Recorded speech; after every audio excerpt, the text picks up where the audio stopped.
A mother and daughter vanished on a ski trip 7 years later. A hiker's shocking discovery. A mother and her 10-year-old daughter went on a weekend ski trip to a resort and vanished without a trace. Their belongings remained in their room, but there was no sign of where they'd gone. The entire community searched for months, scouring every slope, cabin, and ravine. Yet the pair remained missing. 7 years later, hikers in a remote, off-limits section of the mountain made a shocking discovery. Evidence that would finally reveal the disturbing truth about what happened that weekend. The morning sun cast long shadows across the snow-dusted backyard of Jacob Leitner's home in Silver Grove. He sat hunched over a weathered wooden table, a cigarette dangling from his lips and a half-empty beer bottle sweating condensation onto the pile of papers. Before him, the documents told a story of futility. Police reports stamped "no new leads," utility bills marked overdue, and sympathy cards whose well-meaning words had long since lost their comfort.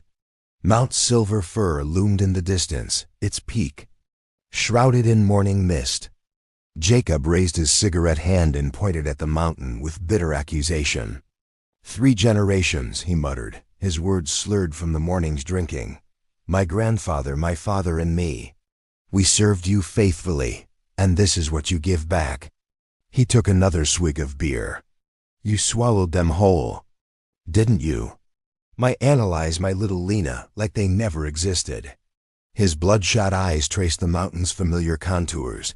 The Leitner family had built their lives around that mountain, establishing the Silver Fir Ski Resort, a destination for winter sports enthusiasts, vacationers, and even the occasional religious pilgrim who believed the mountain held sacred power.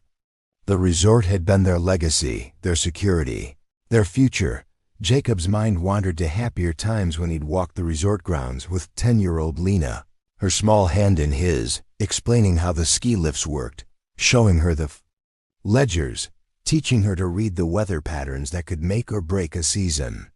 Someday, this will all be yours, he'd tell her, and she'd beam up at him with those bright blue eyes, so like her mother's. But that was 7 years ago, before that cursed weekend that changed everything. He remembered it with the clarity that only tragedy brings.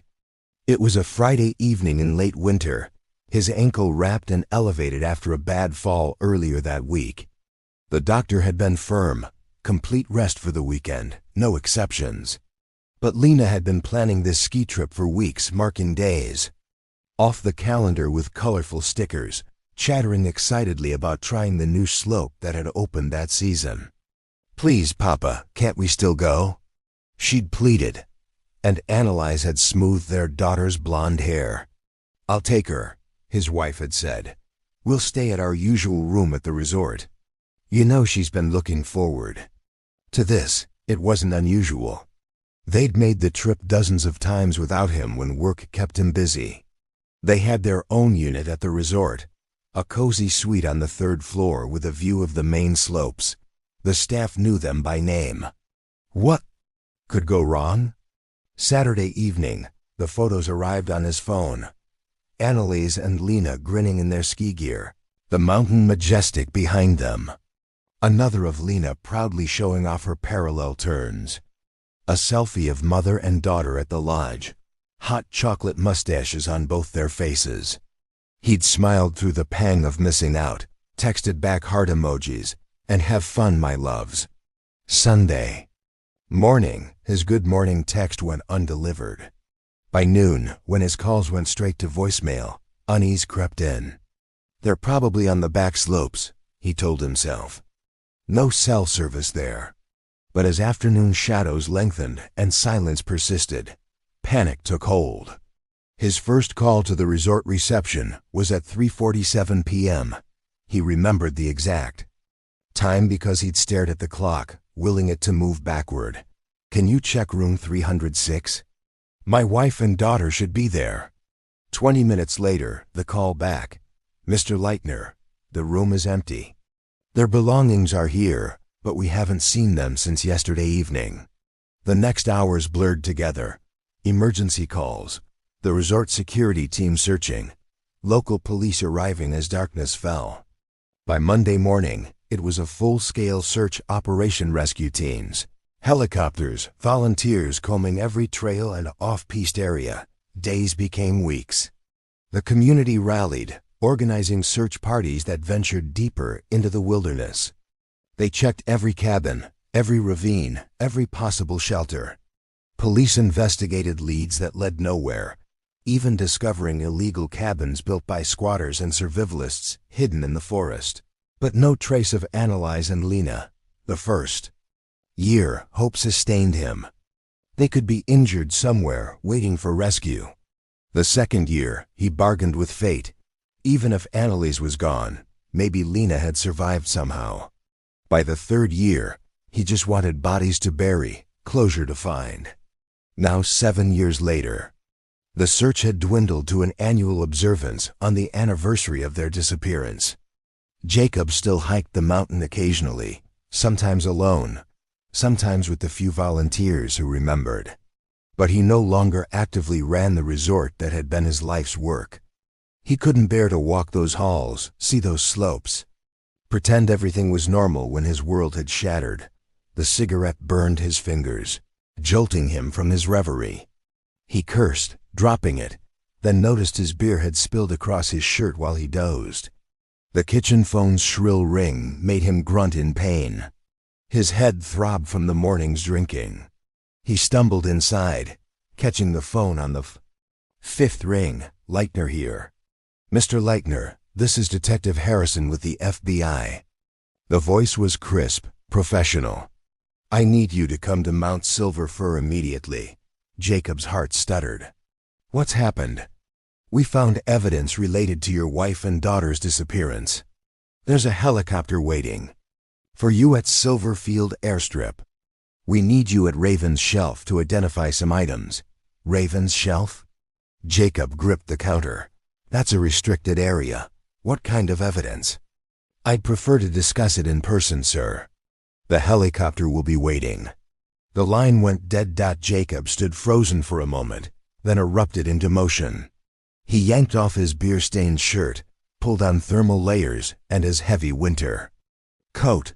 His hands shook as he laced his boots. After 7 years, could this finally be the break they'd waited for? The 20-minute drive to Silverfield Airstrip felt like hours. An officer met him at the gate, guiding him to where the helicopter waited, rotors already spinning. He climbed aboard, fumbling with the safety harness, sliding the ear protection over his head as the aircraft lifted off. The flight took them over familiar terrain, made alien by altitude. He watched the resort pass below, tiny as a child's model. Then they curved around the mountain toward areas he'd rarely seen. Raven's Shelf was off-limits to regular skiers. Too dangerous with its sudden drops and unstable snow conditions. The helicopter touched down in a small clearing where the trees thinned. FBI agents and local police had established a perimeter, their breath misting in the cold mountain air. As Jacob climbed out, ducking instinctively under the still-spinning rotors, he spotted familiar faces among the search team. "Mr. Leitner." A young man waved him over. Jacob recognized him. Thomas, one of the ski instructors from the resort. 3 other resort employees stood with him, all looking somber. "What are you doing here?" Jacob asked. Thomas shifted uncomfortably. "We were doing avalanche assessment training, checking the snow stability in the restricted zones for our advanced certification. But then I saw something red poking out from under some rocks and fallen branches." Detective Harrison approached, holding an evidence bag. Through the clear plastic, Jacob could see a red hoodie, small, child-sized. His knees nearly buckled. "Is this your daughter's?" The detective asked gently. Jacob took the bag with trembling hands. Even through the plastic, he knew the little embroidered heart on the pocket that Annalise had added, the tiny repair on the sleeve where Lena had caught it on a fence. "Yes," he whispered. "It's hers. She was wearing this when they left." "I'm certain." Thomas spoke up. "I recognized it from the missing person flyers. They're posted all over the resort. everyone knows about. He trailed off awkwardly. The detective produced another evidence bag. This one contained a man's winter jacket, expensive looking, with custom stitching and unusual pocket placements. This was found approximately 20 meters from the hoodie, Harrison explained, hidden under deadfall. We believe it's connected to the disappearance. Jacob studied the jacket. The fabric was high quality, not local. Definitely custom tailored with those unique seam lines and specialized pockets. I've never seen this before. Mr. Leitner, I need you to think about that weekend 7 years ago. Do you remember anyone at the resort wearing something like this? Any staff, guests, anyone who might have stood out? After 7 years? Jacob shook his head. But the resort would have records, security footage. The old footage was overwritten years ago, unfortunately, but sometimes people remember unusual details. That's why I'd like to return to the resort. Show this jacket around. Someone might recognize the custom work. Jacob nodded slowly. His eyes kept returning to the red hoodie. After all this time, to find it here, so far from any normal ski route. Can you show me exactly where these were found? Thomas led them through the trees to a cluster of rocks, near a steep drop-off. The hoodie was wedged here under these branches like someone had tried to hide it. Another employee pointed to a depression in the ground covered with years of pine needles. And the jacket was over there. Jacob stared at the spots, trying to imagine what had happened here. An accident? A struggle? Why were the clothes separated? And where were Annalise and Lena? We'll need to expand the search grid from this point, Detective Harrison said. But first, let's see if anyone at the resort recognizes this jacket. Even a small lead could break this case open. As they walked back to the helicopters, Jacob caught Thomas's arm. You and the others, thank you for volunteering to search over the years. I know it's affected the resort's reputation, having the owner's family vanish like that. Thomas looked uncomfortable. We all loved Lena, Mr. Leitner. She was like the resort's little mascot. And your wife was always so kind to everyone. We never stopped hoping. The helicopters lifted off, carrying them down the mountain toward answers Jacob both craved and feared. As the resort came into view, he gripped the evidence bag containing Lena's hoodie, a tangible link to his daughter after 7 years of nothing. The helicopter touched down on the resort's helipad, the familiar sight of this Silver Fir ski resort spreading before them. Staff members emerged from various buildings, their faces a mixture of joy at seeing Jacob again and apprehension at the police presence. Margaret, the front desk manager who'd worked there for 15 years, was the first to approach. Mr. Leitner, it's so good to see you back. Her smile faltered as she noticed the FBI agents. Is everything all right? Gather everyone in the conference hall, Jacob said. All staff, including the contracted instructors. It's important. Within 20 minutes, the resort's conference room was packed. Lift operators, hospitality staff, maintenance, crews, ski instructors. Faces both familiar and new stared at Jacob with curiosity and concern. He stood at the front, the weight of their attention heavy on his shoulders. Detective Harrison stepped forward, holding up the evidence bag with the custom jacket. We're particularly interested in whether anyone recognizes this jacket or remembers seeing someone wearing something similar 7 years ago. I know it's a long time, but any detail could help. The FBI agents began calling staff members one by one into a smaller adjoining room for individual interviews. Jacob stood by the window, watching the ski slopes where families glided down. The beginner runs children wobbling on their first attempts, instructors guiding their movements with patient gestures. Jacob. He turned to find Macias Brandt emerging from the interview room. The ski instructor looked much the same as he had 7 years ago. Athletic build, sun-weathered face, the easy confidence of someone who'd spent his life on the slopes. Macias. Jacob extended his hand. It's been too long. Far too long. Mayhez's handshake was firm. What's this about finding evidence? Margaret mentioned something about Lena's clothing. Her red hoodie hidden up near Raven's shelf and a man's jacket, Jacob said. Mayhez's face creased with concern. My God, after all this time. I'm so sorry, Jacob. I hope this leads somewhere. He glanced at his watch. I wish we could talk more, but I have my afternoon session starting. The advanced group. Of course, don't let me keep you. I'm glad I could help, even if I didn't have much to tell them. That jacket, I've never seen anything like it around here. Mayhez squeezed Jacob's shoulder. It's good to see you back, even under these circumstances. As Mayhez headed toward the equipment room, Jacob found himself following. He needed to see something normal, something that connected him to happier times. Outside, the afternoon. Sun reflected brilliantly off the snow as Mayhez's students assembled, a group of 8 children, mostly girls, ranging from perhaps 10 to 14 years old. Jacob positioned himself near the equipment shed, close enough to observe but not interfere. Mayhez demonstrated a carving technique, his movements fluid and precise. The children watched attentively, then attempted to mirror his actions. This was what the resort was about. Jacob thought, passing on skills, creating memories, building confidence. His father would have been proud to see the tradition continuing. His mind began to drift to thoughts of Lena, how she might have taught. Here one day, when movement caught his eye, Mayhez was helping a blonde girl, perhaps 12 years old, adjust her stance. His hands lingered on her hips, sliding down to her thighs to position them correctly, then up to her lower back, pressing firmly. The girl giggled nervously as Mayhez's hands moved to her shoulders, then down her arms. Jacob frowned. The touching seemed excessive, unnecessary. He'd watched instructors his whole life. A quick adjustment here and there, yes, but this felt different. Too intimate, too prolonged. The lesson continued, but now Jacob couldn't unsee it.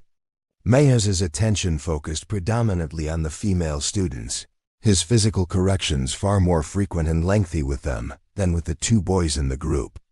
As the session ended and the students headed back inside, Mayhez high-fived. Each one, great work today. Hot chocolates waiting in the lodge. A dark-haired girl, older than the others, lingered. Mr. Brandt, I need to use the restroom. I'll walk you, Mayhez offered immediately. Don't we have a policy about that? Jacob interjected, stepping forward. Female staff. Accompany female students. Mayhez looked surprised. Oh, Jacob, I didn't see you there. Besides, Jacob continued, addressing the girl, you look old enough to find your way. The restrooms are just inside the main entrance. The girl shrugged and headed off alone. Mayhez's jaw tightened almost imperceptibly. Just trying to be helpful, he said. Some parents appreciate the extra supervision. Of course. Jacob kept his tone neutral. Safety first. Detective Harrison approached them, having noticed the brief exchange but apparently dismissing it as internal resort business. Mr. Leitner, we've completed the initial interviews. We'll head back to analyze the responses and run some database checks on that jacket. I'll update you tomorrow. Thank you, Detective. As the FBI agents prepared to leave, Jacob scanned the area for Mayhez, wanting to smooth over any awkwardness from their interaction. But the ski instructor had vanished, leaving only the tracks of his skis in the snow and an uneasy feeling in Jacob's gut that he couldn't quite shake. After the police vehicles disappeared down the mountain road, Jacob stood alone in the resort lobby. The familiar pine-scented warmth, the crackle of the fireplace, the distant sound of skis being racked, it all felt like stepping back in time. He climbed the stairs to the 3rd floor, his footsteps echoing in the empty hallway. Room 306. His hand trembled slightly as he inserted the key. The door opened to reveal a time capsule, everything exactly as he'd left it 7 years ago. Jacob moved to the bookshelf and pulled out a thick photo album. its leather cover worn from handling. He sat heavily on the couch and opened it, immediately transported to happier times. The first pages showed the resort's early days, his parents young and proud. The original lodge, just a modest building against the mountain's majesty. Then his own childhood, learning to ski before he could properly walk. His wedding to analyze in the resort's chapel. Lena's birth, her first time on tiny skis. Her gap-toothed grins at various birthday parties held in the lodge. He turned another page and stopped. There was Lena, perhaps 8 years old, standing with a group of children in ski school. And there was Macias, kneeling beside them, his arm around Lena's shoulders. Jacob's breath caught. The jacket matches wore in the photo navy with distinctive white panels, unusual pocket placements, those same unique seam lines. Jacob fumbled for his digital camera, clicking through to the photos he'd taken that morning of the evidence. He held the camera's small LCD screen next to the album. The fabric pattern was identical, the custom stitching unmistakable. Only the years of weathering distinguished the jacket in evidence from the one in the photograph. A chill ran down Jacob's spine. Combined with Macias's behavior earlier, the way he'd touched that student. Jacob closed the album and headed downstairs to the front desk. Margaret looked up from her computer. "Mr. Leitner, everything all right? I need to see Masha's Brandt's teaching roster, current, and if you have them, from 7 years ago." Margaret's fingers flew over the keyboard. "Of course, let me print those for you." The dot matrix printer shrieked to life, slowly producing the documents. Jacob studied the papers under the desk lamp. The pattern was unmistakable. In Macias's current classes, roughly 80% of students were female. Looking back through the historical records Margaret had found, the ratio had been similar for years. "Just curious," Jacob said carefully. "Do parents specifically request Macias? Or is it just a scheduling coincidence that he has so many girls in his classes?" Margaret considered. "You know, now that you mention it, he does seem popular with the mothers. They say he's very good with shy children, especially girls. Builds their confidence." The words sent another uneasy ripple through Jacob. He thought of Lena, how she'd been nervous about skiing the advanced slopes, how Macias had always been so encouraging. "Could I use your phone?" "Of course." Jacob dialed Macias's cell from memory, some numbers you never forgot. It rang 3 times before the familiar voice answered. "Matis, it's Jacob. Listen, I was thinking it's been far too long since we really talked. How about dinner tonight? My treat." There was a pause. "Tonight? That's rather sudden." "I know, I'm sorry. I wanted to ask earlier, but you'd already left. It's just being back here, all these memories. I could use the company of an old friend."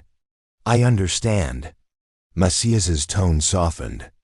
"I have classes at other resorts tomorrow, so I can't stay out late, but dinner would be nice." "Perfect. I'll pick you up around 6. We could hit that little diner in Bullerton." "Is it still open? The Miners' Rest?" "Yes, still." "There. 6 works. See you then." As Jacob hung up, Margaret cleared her throat. "Mr. Leitner, I hate to bother you with this, but while you're here, we have a problem in the old storage room. The hot water tank's been leaking." Jacob sighed. "Back to being a property owner. Show me." He gathered his belongings, the photo album, the roster copies, and followed Margaret down the narrow stairs to the basement level that led to the old storage room. The moment she opened the door, a wave of warm, moist air hit them, carrying the distinctive smell of age and mildew despite the cold weather outside. "Sorry about the odor," Margaret said, flicking on the overhead fluorescent that flickered, before settling into a harsh glare. "The leak makes everything damp." The storage room was exactly as Jacob remembered. Cramped, poorly organized, packed with decades of resort history. Ski equipment from various eras lined the walls. Old promotional banners rolled in corners. Boxes of who knew what stacked precariously. on metal shelving. Margaret led him to the far corner where the hot water tank squatted like a rusted toad. A steady drip, drip, drip echoed in the space, water pooling in a large bucket positioned beneath. The concrete floor showed extensive water staining, minerals leaving white ghost marks spreading outward from the tank's base. "It's been like this for about 3 weeks," Margaret explained, wringing her hands. "Not dangerous. We had it inspected, but it's driving up our utility bills, something fierce. We have to empty this bucket twice a day, and the humidity isn't good for all this stored equipment." She pointed to a clipboard hanging on the wall, covered in timestamps and initials. "The worst part is guests complaining. The hot water runs out faster now, especially during peak shower times. Morning and evening are nightmares. You emailed me about this." Margaret nodded. "Several times over the past weeks. Budget approval requests, quotes from plumbers." She trailed off, clearly not wanting to make him feel guilty. Jacob knew exactly why he hadn't seen those emails. The pile of unopened mail on his kitchen table, the bills he'd been ignoring, the phone calls he'd let go to voicemail. He'd been drowning in his grief, letting everything slip. "Call Hendrickson's Plumbing first thing tomorrow," he said firmly. "Tell them to replace the whole unit, if necessary. If they can't fix it properly, get quotes from that company in Silver Grove." "What's it called?" "Mountain Mechanical." "Yes, sir. I'll handle it." As Margaret made notes, Jacob surveyed the rest of the storage room. His grandfather would have been appalled at the state of things. The old man had run a tight ship. Everything in its place. "We should organize all this properly when the weather warms up. Maybe have a sale. Clear out what we don't need. That would be wonderful. Some of this stuff has been here since before I started." In the corner, opposite the water tank, Jacob noticed a large shape covered by a blue tarpaulin, moisture beading on its surface. "What's under there?" "Oh, that's Mr. Brandt's equipment. Old gear he's replaced over the years, but he keeps his spares." Jacob pulled back the tarpaulin, revealing a collection of ski poles, several snowboards, boots, and miscellaneous equipment. Despite being older models, they appeared well maintained, certainly good enough for rental use. "Seems wasteful to keep these hidden down here," Jacob murmured, examining a pair of ski poles. "These could bring in rental income." As he moved items around to check their condition, something caught his eye. On one of the snowboard boots, right on top where the ankle would flex, was something that didn't belong, a small dark circle that looked almost like a button. Jacob lifted the boot into better light and crouched to inspect it closely. His fingers found the edges of what was clearly an implanted device. Working carefully, he managed to pry it loose. In his palm lay a miniature camera, circular, no bigger than a large button. The craftsmanship was clearly custom, no manufacturer's marks. Hand-soldered connections visible through the clear resin casing. This wasn't something bought from any electronics store. "Margaret, have you ever seen anything like this?" She leaned in, squinting. "Is that a camera in a boot?" "That's what it looks like." Jacob found a tiny power button on the Fiji. Sighed, pressed it. Nothing. The battery was long dead. But there was a small compartment with an SD card inside. "Why would anyone put a camera in a boot?" Margaret asked. "Skiers wear helmet cameras to record scenery. This makes no sense." Jacob pocketed the device and the memory card, his mind racing. The placement was deliberate. It would point upward from the boot. Recording what? He grabbed the boot as well. This was definitely something to ask Mayhays about tonight. They returned to the front desk, Jacob's thoughts churning. Standing in the lobby, looking at the familiar views, he felt a pang of guilt. This resort was his heritage, built by his grandfather's hands, expanded by his father's vision. He'd let it coast for 7 years, hidden in his grief, while loyal employees like Margaret kept it afloat. "I should be here more," he said quietly. "This place deserves better than an absentee owner." Margaret's smile was kind. "We Understood, Mr. Leichner, everyone understood. He glanced at the antique clock above the fireplace. 3:30 p.m.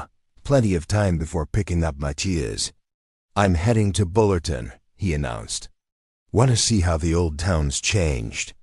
Call if you need anything. Jacob walked to his car, placing the snowboard boot carefully in the back seat. As he drove away from the resort, the strange camera weighed heavy in his pocket, a small mystery added to the larger one that had consumed 7 years of his life. Drive to Bullerton took Jacob along winding mountain roads he'd traveled countless times before. The town appeared suddenly around a bend, nestled in a valley like a collection of toys scattered by a child. He slowed as he entered Main Street, taking in the familiar sights. Not much had changed in 7 years. Murphy's Hardware still anchored.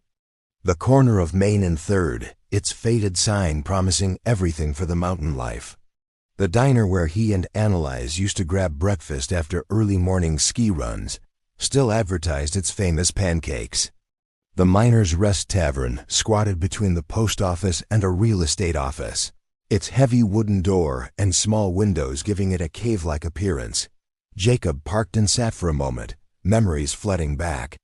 This was where he'd brought Annalise on their 3rd date, where they'd celebrated when she told him she was pregnant, where Macias had thrown him a surprise party for his 30th birthday. Inside, time had stopped completely. The same pressed tin ceiling, the same scarred wooden bar, the same neon beer signs cast in colored shadows. Even the smell was unchanged: hops, aged wood, and something indefinably mountain town tavern. What'll it be? The bartender was new, a young man with a carefully waxed mustache.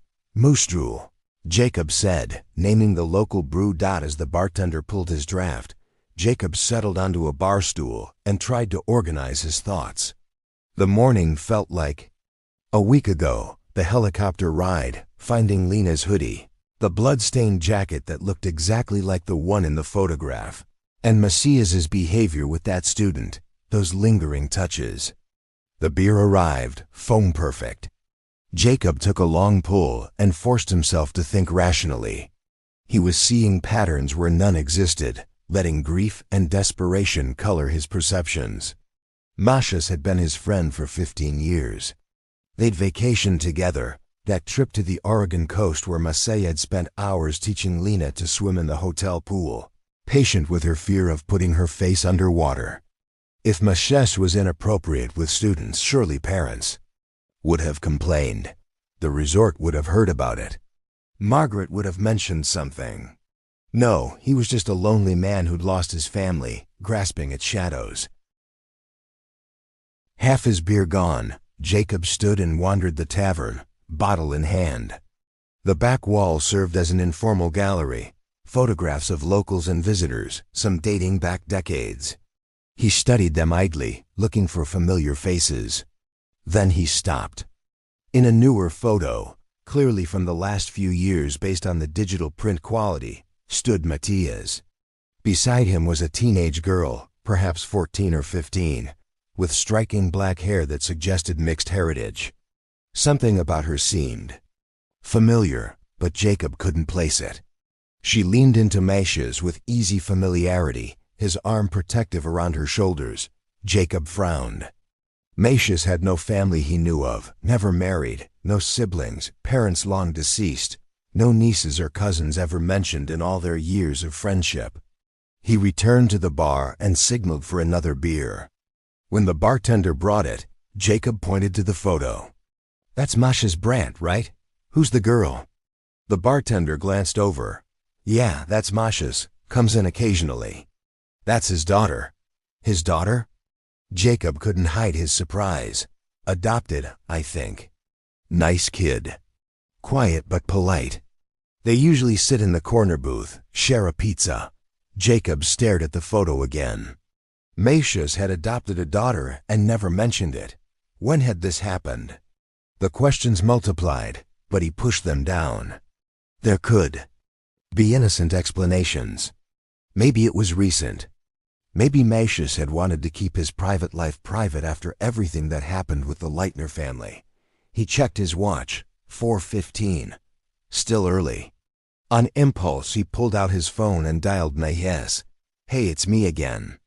Listen, I'm already in town at the Miner's Rest having a beer and killing time. If you're free, we could just meet here now. Have that catch-up drink instead of dinner." There was a pause. When Macias spoke, he sounded oddly strained.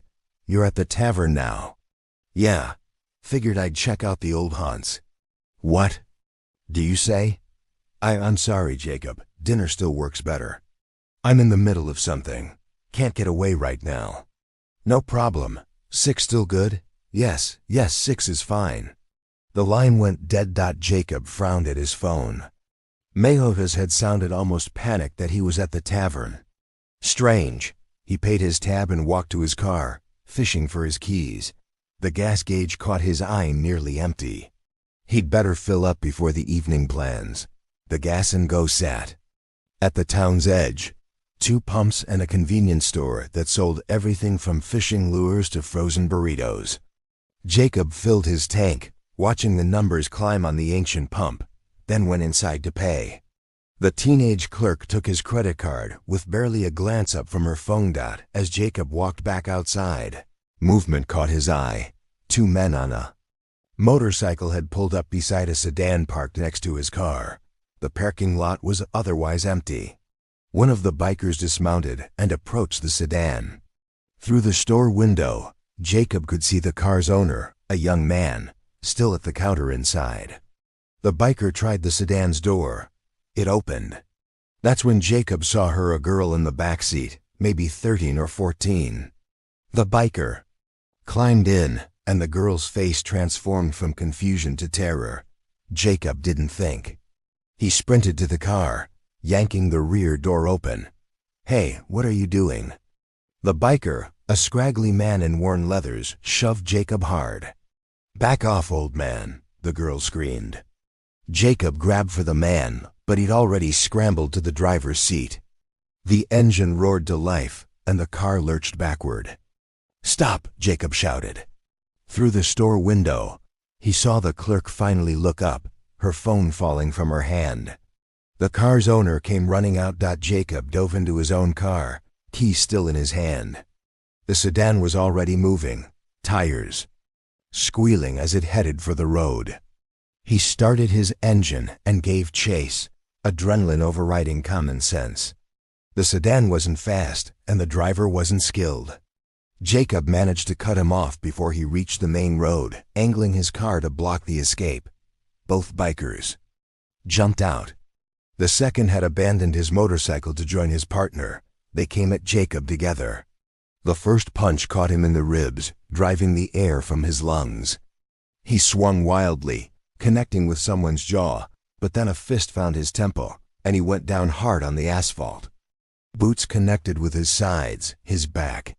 He curled into a ball, protecting his head, tasting blood. Through the roar in his ears, he heard sirens. The kicking stopped, footsteps running, a motorcycle engine roaring to life. Jacob pushed himself up in time to see the bikers speeding away. Every movement hurt, but he stumbled to the sedan. In the back seat, the girl was crying, arms wrapped around her knees. "It's okay," he gasped. "You're safe now." She looked up, and recognition flashed across both their faces. She was the blonde student from Macias's class, the one he'd been touching so intently.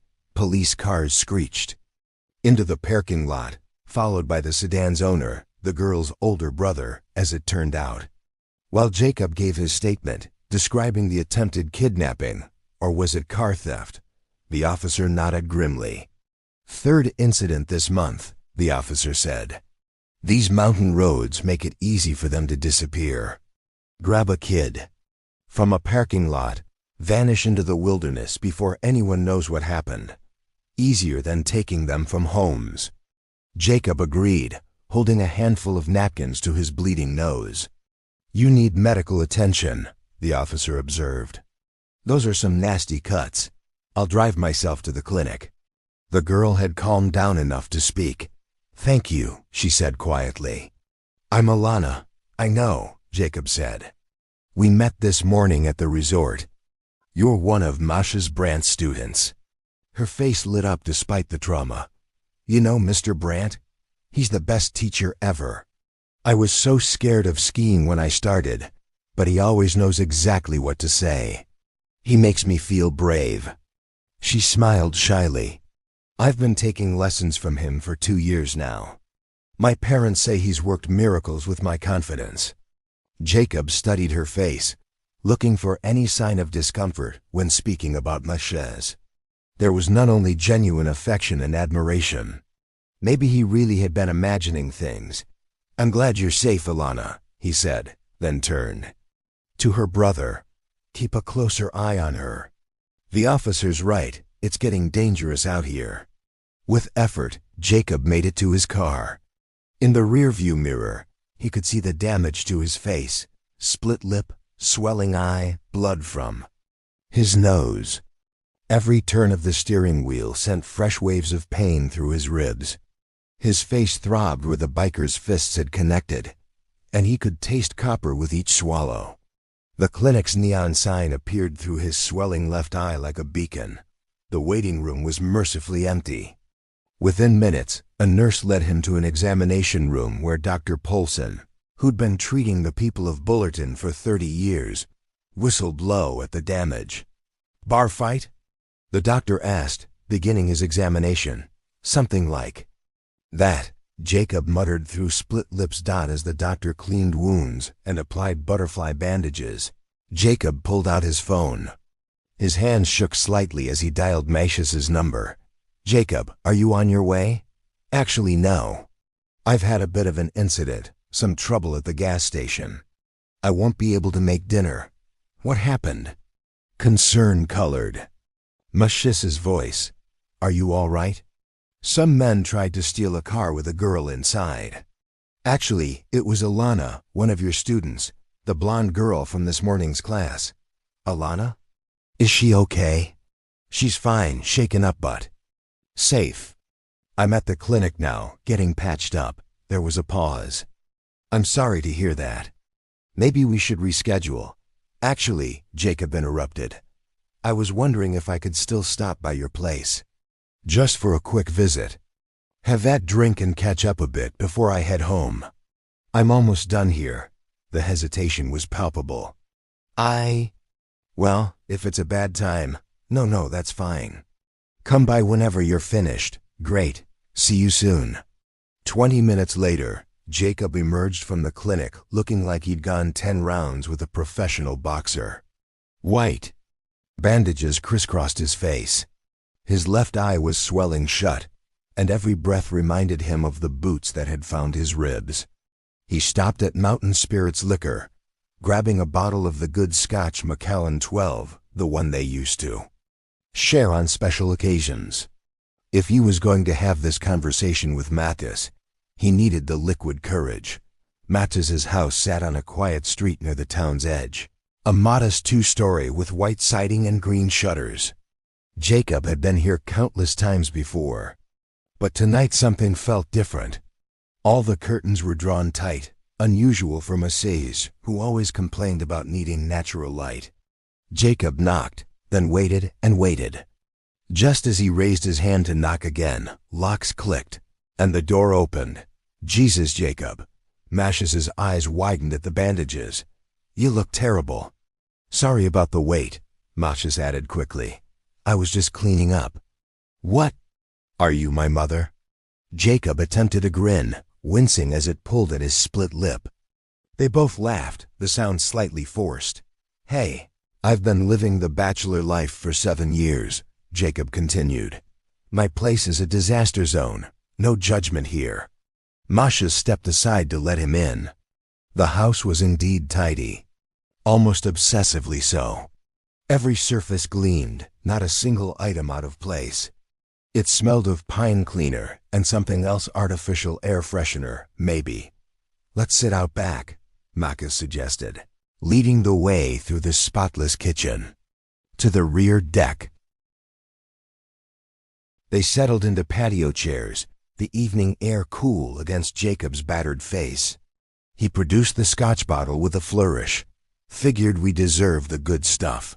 Mayhus fetched glasses while Jacob looked around the backyard. Like the house, it was meticulously maintained. The grass looked like it had been trimmed with scissors. So tell me what happened, Mayhus said, pouring generous measures. Jacob recounted the gas station incident, downplaying his injuries. They sipped their scotch, the familiar burn a comfort. The conversation gradually shifted to safer ground, the resort. I had no idea you'd been helping out there, Jacob said. Margaret never mentioned it, Mayhus shrugged. The last 3 years things were getting a bit chaotic. Staff needed guidance, someone to make decisions. I just stepped in where I could. I should have been there. You shouldn't have had to. Mayhus held up a hand. What you went through, Jacob, I can't imagine. The resort was the least of your worries. I was happy to help. The systems your father put in place are solid. I just made sure people followed them. They drank in silence for a moment, before Jacob carefully broached the subject that had been nagging at him. I noticed something today watching your class. Most of your students are girls. Is that a trend now? More females interested in winter sports? Mayhus's hand tightened almost imperceptibly on his glass. Oh, it's seasonal. Really? Trends change. This year just happens to have more girls than boys signing up. Pure coincidence. I also noticed, Jacob chose his words carefully. You seem very hands-on with instruction, especially with the female students. Mayhus shifted in his chair, suddenly fascinated by his scotch. What do you mean? Just that there was a lot of physical guidance, touching. Want to be careful about that these days. Parents can be sensitive. Right, yes. Mayhus's laugh was strained. You're absolutely right. I'll be more careful. Don't want any complaints. He stood abruptly. Hey, let me show you something. I've converted the spare bedroom into a hobby room. Got some new equipment you might find interesting. Jacob followed him inside and up the stairs, noting how Mayhus kept glancing back as if to make sure he was following. The spare bedroom had indeed been transformed. What was once a guest room now housed an impressive collection of winter sports equipment. This is a Rossignol XFI, Mayhus said, picking up a snowboard with obvious pride. Mag-Tech edges perfect for powder days. And this one. He moved to another board, launching into technical specifications. Jacob half listened, his attention drawn to a door on the far wall. Through the partially curtained window in the door, he could see what looked like a workshop, tools hanging on pegboard, coils of wire, electronic components scattered on a workbench. Mayhus noticed his gaze. That's just my repair room. You know how it is, boards get dinged, bindings need adjustment. Cheaper to fix them myself than pay shop prices. You do your own repairs now? Since when are you a tech guy? Picked it up over the years. Had to pass the time. Jacob reached into his pocket and pulled out the small camera device. Speaking of tech, maybe you can tell me what this is. Mayhus froze. What's that? Found it in the resort storage room with your old equipment. Embedded in a snowboard boot. Looks like some kind of camera. I've never seen anything like that. Really? Jacob moved toward the workshop door, peering through the window. Against the far wall leaned a snowboard with an identical device embedded in its surface. Coils of wire sat beneath a table covered in SD cards. Because it looks like you have this same setup in there. A more modern version, maybe. Mayhus's face had gone pale. Those are for stability testing, to see how much the board flexes during use. With the camera facing up, not forward to see where you're going. The point isn't scenery, it's technical data. Show me. Jacob held up the SD card from the device. If it's just technical data, show me what's on here. For a moment, they stood frozen, two old friends, separated by growing suspicion. Then Mayhus moved, not toward the computer, but grabbing a snowboard from the rack. He swung it like a club, catching Jacob across the back. Jacob crashed to his knees, pain exploding through his already battered body. The camera device flew from his hand. Masha scrambled for it, but Jacob grabbed his ankle, bringing him down. They grappled on the floor, two middle-aged men fighting with desperate fury. Masha's got in several punches before Jacob's hand found a ski pole.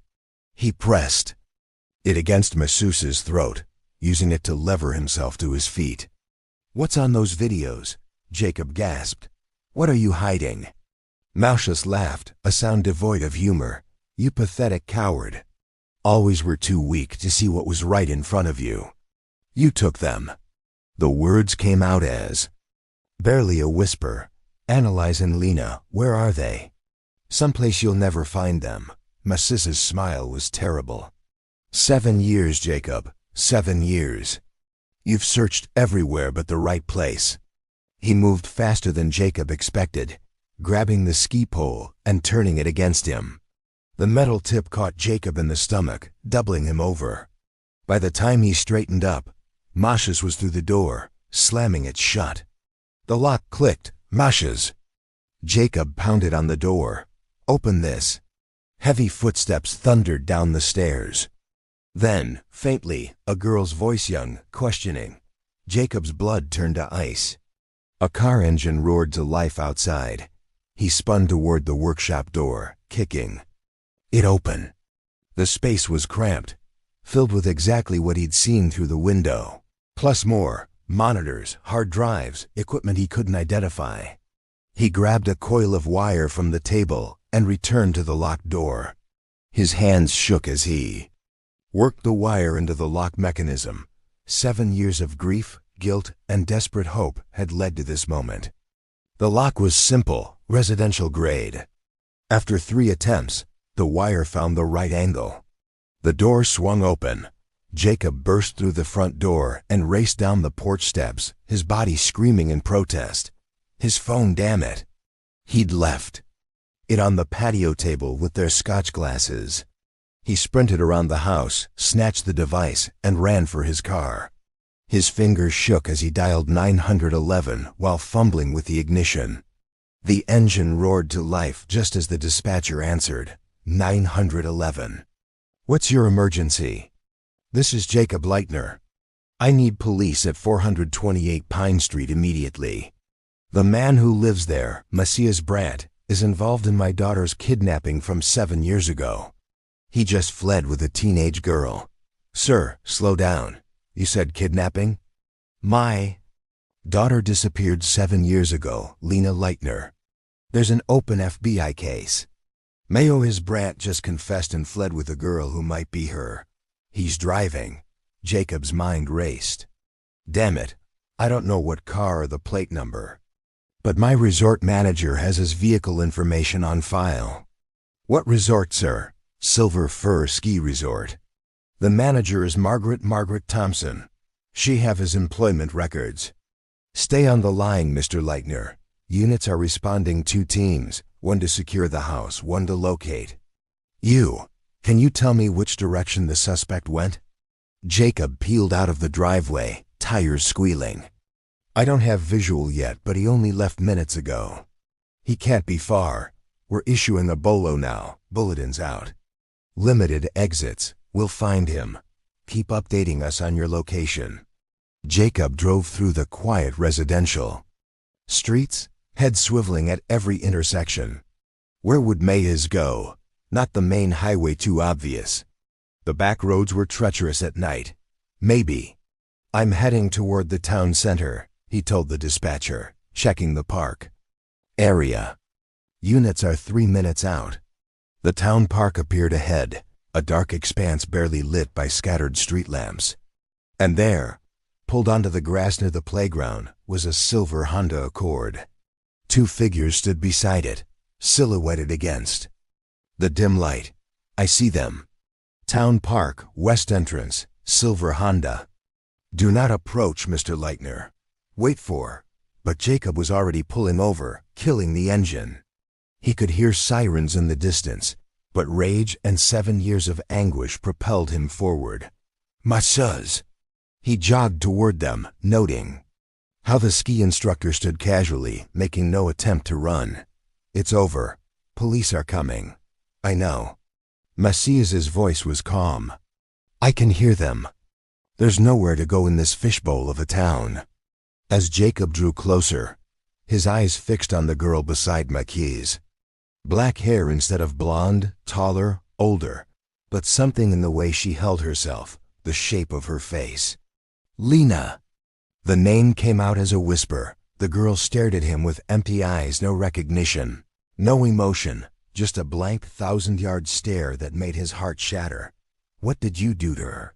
"Did you drug her?" "Drug her?" Macias laughed. "I never needed to.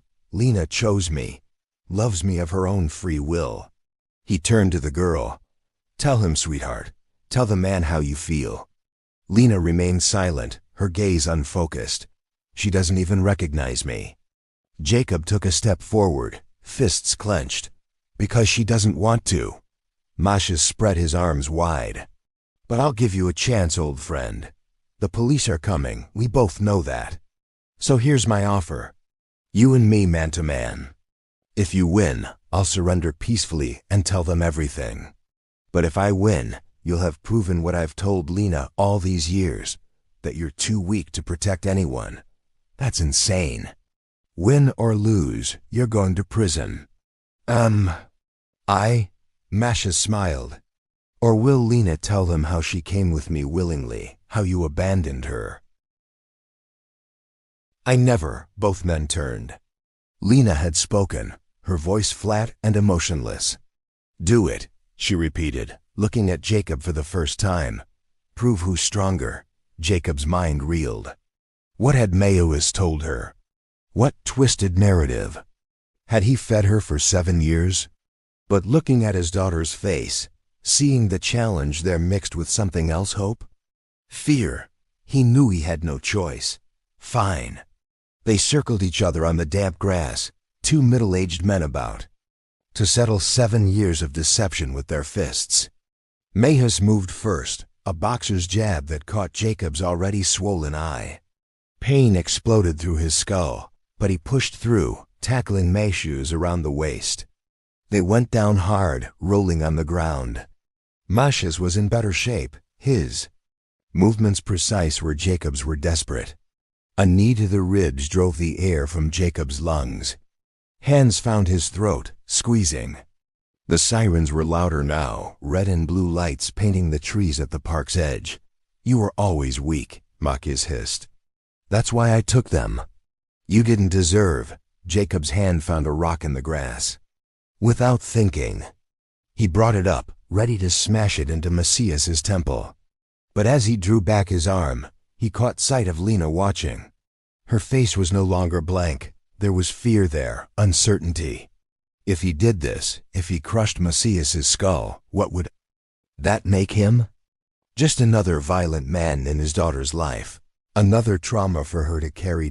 With effort that felt superhuman, Jacob dropped the rock. Instead, he bucked his hips, using the last of his strength to reverse their positions. Now he was on top, his fists raining down on Macias's face. "Mr. Leitner, that's enough." Police officers surrounded them, pulling Jacob off. He didn't resist, collapsing onto the grass as they cuffed Macias. The ski instructor laughed, even as blood ran from his nose. "See, Lena? He's no different than me. Just another angry man who solves problems with his fists." "Shut up." An officer hauled Macias to his feet. "You have the right to remain silent." Jacob struggled to stand, his eyes finding Lena. She stood frozen, arms wrapped around herself. A female officer approached her carefully. "Honey, I'm Officer Chun. Are you hurt?" Lena didn't respond. Jacob limped closer, moving slowly, hands visible. "Lena, it's me. It's Papa. Do you remember me at all?" For a moment, nothing. Then her face crumpled. "You weren't there. You were supposed to protect us, and you weren't there." "I know. I'm so sorry." Mom slipped on the ice. She fell and hit her head, and there was so much blood. The words tumbled out now, years of suppressed trauma breaking free. Matches found us. He said he'd help. But Mom, she didn't wake up. And he said it was your fault, that you didn't care enough to come with us. Jacob's knees nearly buckled. Annalise had fallen. Lena, I wanted to be there. My ankle. He protected me. Her voice rose, hysterical.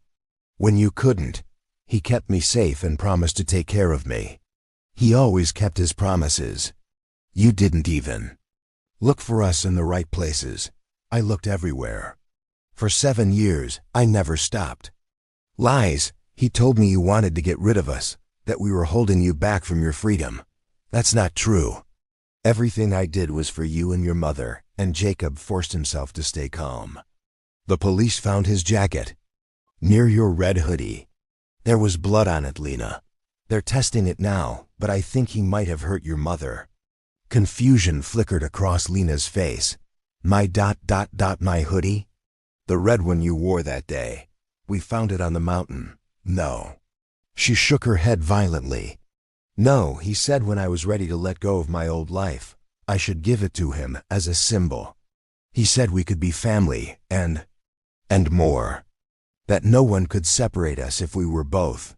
The implication hit Jacob like a physical blow. He saw the same realization dawning on the officers' faces. Oh, sweetheart, Officer Chun said gently. We need to get you checked out. The ambulance is here. Paramedics approached with a gurney. Lena looked lost, 17 years old, but with the confused vulnerability of the 10-year-old she'd been when taken. Malicious said he loved me, she whispered. He taught me things, let me dye my hair so I looked different.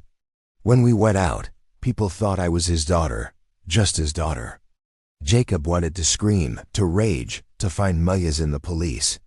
Car and tear him apart. Instead, he kept his voice steady. What he did was wrong, Lena. None of it was your fault. I liked him, she said, and the words were like knives. He was kind to me, gentle. He made me feel special. I know this is confusing, Officer Chen said. But we need to take you to the hospital now, okay? Make sure you're not hurt. As the paramedics helped Lena onto the gurney, she looked back at Jacob. I don't know what's real anymore. I'm real, Jacob said. And I never stopped loving you or looking for you. Not for one day. A detective approached Jacob as they loaded Lena into the ambulance. Mr. Leitner, your daughter's been through severe psychological manipulation grooming. It's going to take time, months, maybe years of therapy. Don't push too hard too fast. Trauma, like this, comes in layers. Will she be okay? With proper help, yes. We have forensic psychologists who specialize in cases like this. Right now, the important thing is to meet her where she is, not where you want her to be. Jacob nodded numbly. In the distance, he could see Messias in the back of a police cruiser, his face bloody, but wearing that same terrible smile.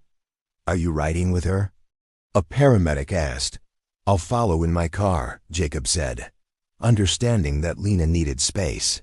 She's not ready to be close to me yet. As the ambulance pulled away, lights flashing but sirens silent, Jacob stood alone in the park where his daughter had chosen her captor over her father. 7 years of searching had led to this moment, a reunion that felt more like another loss. But she was alive. Confused, manipulated, but alive. And that had to be enough for now. The hospital waiting room felt like a void. Harsh fluorescent lights, uncomfortable plastic chairs, the antiseptic smell that couldn't quite mask human suffering. Jacob sat hunched forward, elbows on knees, finally allowing the tears to come. They fell silently at first, then in racking sobs that drew concerned glances from other visitors. 7 years of suppressed grief poured out. He cried for Annalise, whose body apparently lay in some frozen ravine. He cried for the decade of Lena's childhood stolen by a monster he'd called a friend. He cried for the daughter who looked at him with empty eyes and chose her captor over her father, Mr. Leitner. He looked up, hastily wiping his face. A doctor in scrubs stood before him, clipboard in hand. How is she physically? Your daughter is malnourished but otherwise unharmed. We've run preliminary tests and started her on 4 fluids and nutrients. The doctor, her name tag reading Dr. Patel, sat down beside him. Psychologically, it's more complex. She's exhibiting signs of severe Stockholm Syndrome, PTSD, and dissociation. Can I see her? Dr. Patel's expression was sympathetic. She's refusing visitors, specifically you. In her current state, forcing interaction could be counterproductive. I've waited 7 years. I know, but right now, she needs time to process what's happened. This is a shock to her system. Everything she's believed for nearly half her life has been challenged. We recommend letting her rest tonight. Tomorrow morning, with a counselor present, you can try again. Jacob nodded, understanding but hating it. His phone buzzed. Mr. Leitner, this is Officer Danforth at the Bulletin Police Station. I wanted to update you on this afternoon's incident at the gas station. Yes? We've arrested both suspects. Here's the troubling part. They've confessed to being associates of Masha's Brandt. They have information relevant to your daughter's case. Can you come to the station? I understand if you need to stay with your daughter. She doesn't want to see me. The words tasted bitter. I'll come, but could you send an officer to watch her room? I know Masha's is in custody, but already done, sir. Officer Williams is en route. Jacob waited until the uniformed officer arrived and took position outside Lena's room. Officer Williams was young but alert, hand resting casually near his service weapon.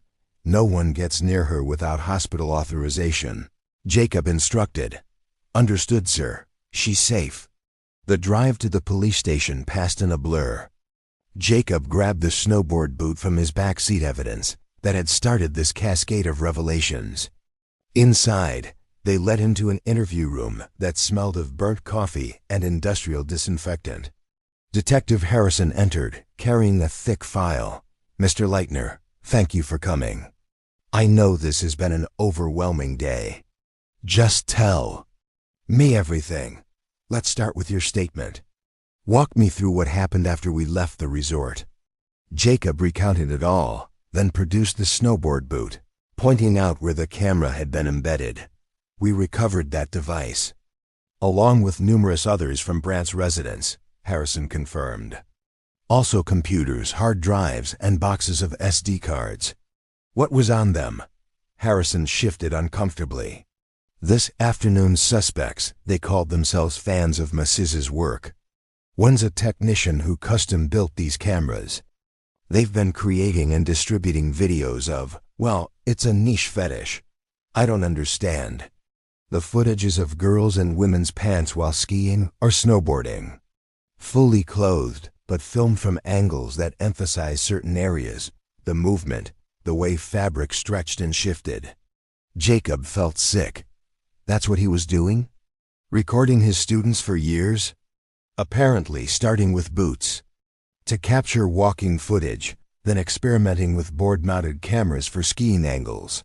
He had a whole network of buyers for this content, but they're just wearing winter clothes. How is that? Sexualization doesn't require nudity, Mr. Leitner. These predators fetishize the mundane. The fact that the girls were unaware they were being filmed was part of the appeal. Brandt was making significant money selling these videos online. All those students. Jacob thought of Alana's praise for Macias, how beloved he was. By parents and children alike. No one suspected. His reputation was spotless trusted instructor, pillar of the community. Parents specifically requested him for shy daughters because he was so good at building confidence. Harrison's voice turned grim. Classic grooming behavior. He selected vulnerable targets. And my daughter? What did he tell you about? 7 years ago, Harrison opened the file. Brandt gave a full confession. He admits he'd been obsessing over Lena for years before that weekend. When he saw Annalise and Lena arrive without you, he saw an opportunity. The detective. Read from the transcript. Brandt approached Analyze that morning, claimed there was storm damage to a cabin near a slope she managed. Suggested they ski out to check it. Said Lena would enjoy the trail to Raven's Shelf. Once there, he attacked Analyze from behind with a ski pole. He killed her. The words came out strangled. He claimed she hit her head on rocks when she fell, but given the blood on his jacket and the blunt force trauma, we believe it was intentional. He disposed of her body in a ravine, then took Lena to a modified cabin. It has an underground room he'd prepared. We searched every cabin. This one was off official records. Brandt had been modifying it for years, creating his own private space. Lena was kept there for the first several months while search efforts were most intense. He participated in searches, comforted you, all while knowing exactly where she was. Jacob's hands clenched into fists. What did he do to her? According to his confession, he initially told Lena you'd abandoned them, that you didn't care enough to protect them. He provided basic education books, carefully curated media, complete isolation except for his visits. Classic conditioning techniques. He became her only source of comfort, information, human contact. When did he, Jacob couldn't finish the sentence, move her to his house? About 3 years ago. By then, he'd broken down her resistance.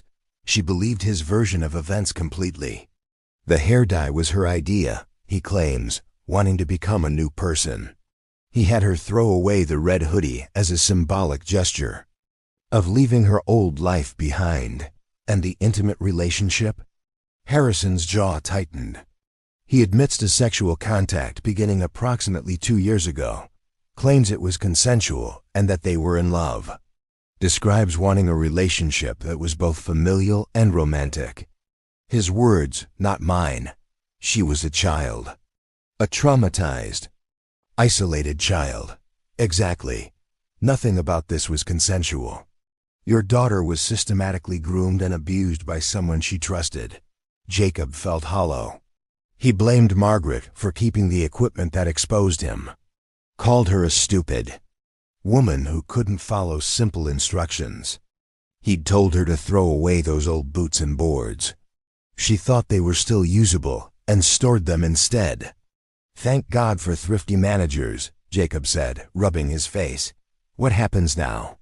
We'll need access to the resort and anywhere else Brandt worked. There may be more victim students he filmed, possibly others he groomed. We're already getting calls from parents whose daughters took lessons from him. Whatever you need. There's also the matter of his customer base. The men arrested today gave us leads on a whole network. This could become a federal case. They concluded the interview with Jacob, signing various forms and permissions. The drive back to the hospital was quiet, his mind processing the horrific details. Masha's hadn't just stolen his daughter. He'd murdered his wife, twisted his child's mind, turned her into something unrecognizable. At the hospital, Officer Williams reported no incidents. Through the small window in the door, Jacob could see Lena sleeping, looking younger than her 17 years. He settled into the uncomfortable waiting room chair directly outside, determined to be there when she woke. As exhaustion finally overtook him, Jacob closed his eyes and spoke silently to Analyze.